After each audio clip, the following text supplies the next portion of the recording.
आज के कैप्सूल में हम जानने वाले हैं कि इकोनॉमिक्स के बेसिक टर्म्स और उसका बहुत ही सिंपल सा डेफिनेशन।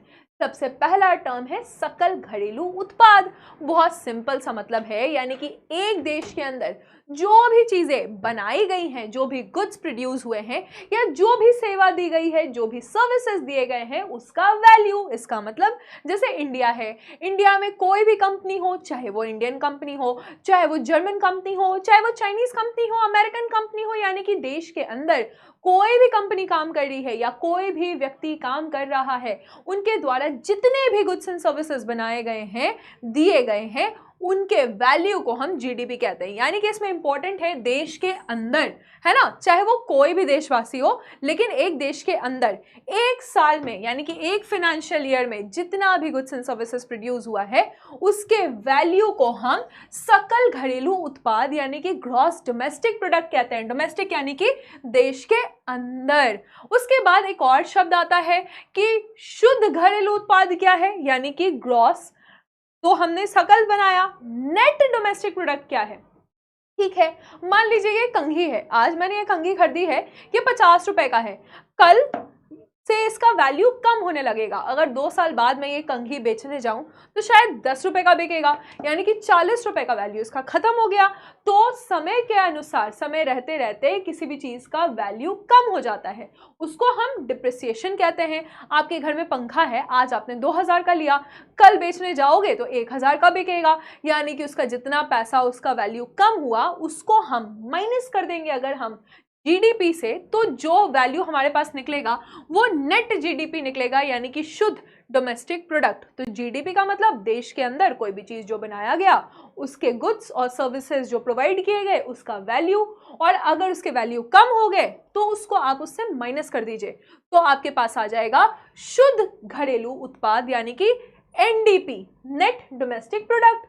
अब हम देखते हैं जीएनपी क्या है। जीएनपी का मतलब होता है, इसमें देश के अंदर की बात नहीं है, बाय अ कंट्री सिटीजन, यानी कि कोई भी इंडियन, चाहे वो भारत में हो, चाहे वो यूएई में हो, चाहे वो चाइना में हो, चाहे वो अमेरिका में हो, चाहे वो ऑस्ट्रेलिया में हो, उसके द्वारा जो भी गुड्स दिए गए हैं या जो भी सेवाएं दी गई हैं, उसके वैल्यू को हम कहते हैं जीएनपी, यानी कि ग्रॉस नेशनल प्रोडक्ट। इसमें नेशनल यानी कि राष्ट्रीय शब्द इंपॉर्टेंट है। सकल राष्ट्रीय उत्पाद का मतलब होता है टोटल वैल्यू, किस चीज का? गुड्स का और सर्विसेज का, यानी कि जो भी माल बना है और जो भी सेवा दिया गया है, किसके द्वारा? देश के वासियों के द्वारा। जब हम कहते हैं ना कि मोदी जी इतने बड़े इंडियन डायस्पोरा से मिले, तो डायस्पोरा क्या है? यानी कि हमारे देश के लोग जो दूसरे देश में काम कर रहे हैं और उनके द्वारा जो भी गुड्स एंड सर्विसेज बनाए गए हैं एक साल के अंदर, उसको हम कहेंगे क्या?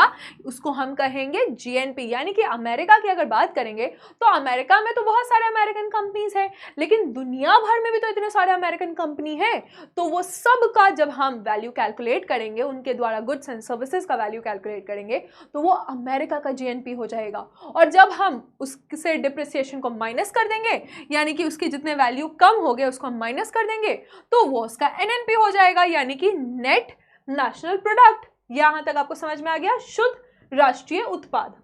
ठीक है, अब हम देखते हैं एफडीआई। एफडीआई भी आप बहुत सुनते हैं।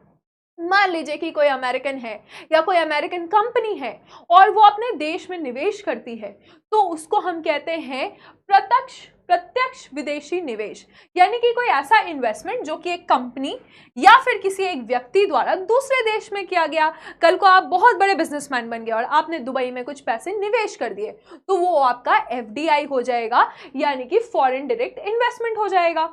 नेक्स्ट हम देखेंगे टैरिफ।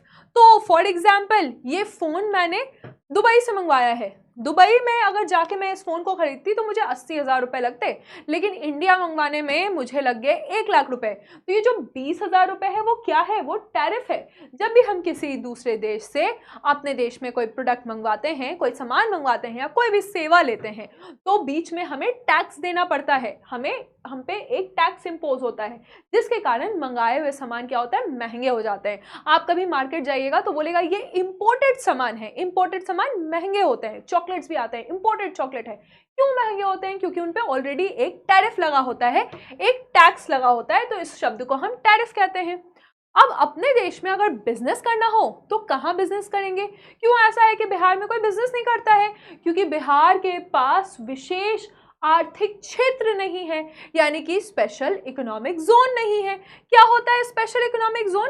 देश के अंदर ही हमने कुछ ऐसे जोन्स बनाए हुए हैं जहाँ के नियम कानून थोड़े अलग हैं, यानी कि अगर आपको वहाँ पे बिजनेस करना है या वहाँ पे कोई आपको व्यापार करना है तो क्या होगा कि वहां पे आपको कम टैक्सेस लगेंगे। कहीं कहीं तो ऐसा है कि 5 साल तक कोई टैक्स ही नहीं लगेगा, क्योंकि हम अपने देश में चाहते हैं कि उस एरिया में जो हमने एसईजीज बनाए हुए हैं, स्पेशल इकोनॉमिक जोन बनाए हैं, वहां पे लोग ज़्यादा से ज़्यादा आए और ज़्यादा से ज़्यादा व्यापार करें। हमारे देश में कितने एसईजीज हैं वो आप मुझे कमेंट सेक्शन में बताइएगा। उसके बाद एसईजीज के बाद हम देखेंगे बैलेंस ऑफ ट्रेड, यानी कि हमने अपने देश में क्या क्या चीज़ें बनाई और बाहर देशों में एक्सपोर्ट किया यानी निर्यात किया, और हमने अपने देश के लिए क्या क्या चीज़ें मंगाई यानी कि बाहर देश से मंगवाया, आयात किया। तो निर्यात और आयात के बीच का जो डिफरेंस होता है उसको हम बैलेंस ऑफ ट्रेड कहते हैं, यानी व्यापार का संतुलन। व्यापार का संतुलन यानी कि हम क्या करेंगे कि जो भी चीज़ें हमने एक्सपोर्ट करी है, बाहर भेजी है, माइनस जितनी भी चीज़ें, जितने वैल्यू की चीज़ें हमने इंपोर्ट की है, तो बीच में जो डिफरेंस आएगा इसको हम कहते हैं बैलेंस ऑफ ट्रेड। फिर हम देखेंगे फिस्कल पॉलिसी। देखिए, फिस्कल पॉलिसी और मॉनेटरी पॉलिसी दो शब्द आप सुनेंगे। तो राजकोषीय नीति कि जब हमारे देश में क्या होगा कि हमारे देश की आर्थिक या तो बहुत ऊपर चले गई इन्फ्लेशन, या तो बहुत नीचे चला गया यानी कि बहुत महंगाई हो गया, या सारी चीज़ें बहुत सस्ती हो गई, तो ऐसे ऐसे ऊपर नीचे होते रहता है। तो गवर्नमेंट इसको फिक्स करने की कोशिश करती है, गवर्नमेंट इसको एडजस्ट करने की कोशिश करती है, बहुत सारे कानून बना के, या कोई ट्रेड में जो टैक्सेस हैं, टैक्सेस के रेट को ऊपर नीचे करके।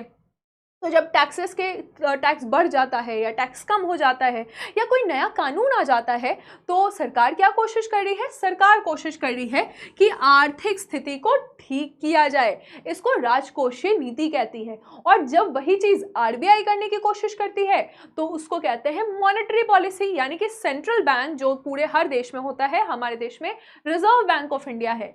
तो जब रिजर्व बैंक ऑफ इंडिया कोशिश करेगी कि हम चीज़ों को ठीक करें, एडजस्ट करें, तो उसको हम मॉनेटरी पॉलिसी कहते हैं। यहाँ पे दो पॉलिसीज आपको क्लियर हो गई। अब बात है कार्बन टैक्स। कभी कभी कुछ कुछ चीज़ बनाने में बहुत ज़्यादा इन्वायरमेंट को हार्म पहुँचता है, क्योंकि वो मटेरियल के कारण इन्वायरमेंट में कार्बन डाइऑक्साइड या कार्बन जो है उसका उत्सर्जन हो जाता है। तो हम नहीं चाहते कि वो मटेरियल ज़्यादा बने, इसीलिए हम उस पर एक अलग तरह का टैक्स लगा देते हैं, जिसको हम इन्वायरमेंटल टैक्स कहते हैं, कार्बन टैक्स कहते हैं, उन प्रोडक्ट पे जो कि कार्बन बेस्ड मटेरियल है, और इसके कारण ग्रीन हाउस पोल्यूशन हो जाएगा, जिसके कारण ग्लोबल वार्मिंग हो जाता है। अब है रेपो रेट और रिवर्स रेपो रेट। ये दो शब्द आप लोग ज्यादातर सुनते हैं, यानी कि जब कोई बैंक आरबीआई से लोन लेना चाहेगा, जब कोई बैंक क्या करेगा, आरबीआई से लोन लेना चाहेगा, तो आरबीआई क्या करेगी, किसी दर पे उसको लोन देगी, यानी कि इंटरेस्ट तो मांगेगी। भाई तुम 100 रुपए दोगे, जब लौटाओगे तो 102 रुपए देना। 2 रुपए क्या है, आपका इंटरेस्ट है, यानी 2% क्या है, इंटरेस्ट रेट है फॉर एग्जाम्पल। तो जब बैंक आरबीआई से लोन लेती है और जिस इंटरेस्ट रेट पे लोन लेती है उसको हम रेपो रेट कहते हैं। और जब उल्टा होता है, यानी आरबीआई बैंक से लोन लेती है और जिस इंटरेस्ट रेट पे लेती है उसको हम आरआरआर यानी कि रिवर्स रेपो रेट कहते हैं। मूवी नहीं, आरआरआर रिवर्स रेपो रेट। ठीक है, तो आरबीआई जब बैंक से लोन लेगी तो ये वाला रेट हमेशा कम होता है। तो आपसे पूछा जाएगा कि रेपो रेट बड़ा होता है या आरआरआर रिवर्स रेपो रेट, तो आप बोलेंगे रेपो रेट हमेशा ज्यादा होता है। ठीक है, चलिए नेक्स्ट हम देखेंगे एसएलआर, यानी कि बहुत सारी चीज़ों में गवर्नमेंट सिक्योरिटीज़ हो गए, गोल्ड हो गया, लो या कैश हो गया, तो ये सारा पैसा ये करीबन 20 से 22% के बीच में है अभी तक। तो हम देखेंगे कि जब बैंक ये पैसे अपने पास रिजर्व करके रखती है, यानी कि बैंक के पास अगर 100 रुपए का एनडीटीएल है, नेट डिमांड टाइम लाइबिलिटी, यानी कि बैंक में जितने लोगों ने पैसा जमा किया है, जितने पैसे जमा किए हैं, मान लीजिए 100 रुपए जमा किए, तो उसमें से फॉर एग्जाम्पल 20 रुपए बैंक ने अपने पास रखा है, उसको स्टैट्यूटरी लिक्विड रेशियो कहते हैं। और फॉर एग्जाम्पल 4 रुपए बैंक ने आरबीआई के पास सिर्फ और सिर्फ कैश के फॉर्म में रखा है, तो इसको हम कैश रिजर्व रेशियो कहते हैं। समझ में आया? बैंक के पास 100 रुपए है, 20 रुपए बैंक ने अपने पास रखा है विथ इटसेल्फ, और 4 रुपए बैंक ने आरबीआई को दिया है, यानी कि कैश रिजर्व रेशियो के रूप में रखा है अपने टोटल डिपॉजिट का रेशियो। ये 20 और 4 रुपए मैंने आपको एग्जाम्पल दिए हैं। आप मुझे कमेंट सेक्शन में करंट एसएलआर और करंट रेपो ये सीआरआर बताइएगा।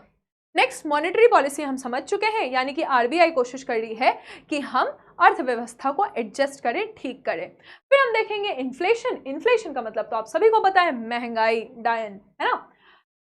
लास्ट टॉपिक हम देखेंगे कि कभी कभी पूछा जाता है कि कौन सा कर्व किस चीज से रिलेटेड है, जिसमें सबसे फेमस है लॉरेंस कर्व। लॉरेंस कर्व एक देश में बताता है कि कुछ, जैसे हमारा देश है कि कुछ लोग हैं बहुत ज़्यादा पैसा कमाते हैं, कुछ लोग बहुत कम पैसा कमाते हैं, तो इन दोनों के बीच में जो इनकम डिस्ट्रीब्यूशन है, यानी कि बहुत गरीब लोग और बहुत अमीर लोग, तो इसके कर्व को बताता है। इसमें गिनी कोफिशिएंट होता है, यानी 0 का मतलब है बहुत अच्छा कि सारे लोग ऑलमोस्ट सेम इक्वल इनकम पे हैं, और 1 का मतलब होता है बिल्कुल इनइक्वालिटी, यानी कि कुछ सिर्फ 1% लोग हैं जो सारा पैसा कमा रहे हैं और 99% लोग गरीब हैं।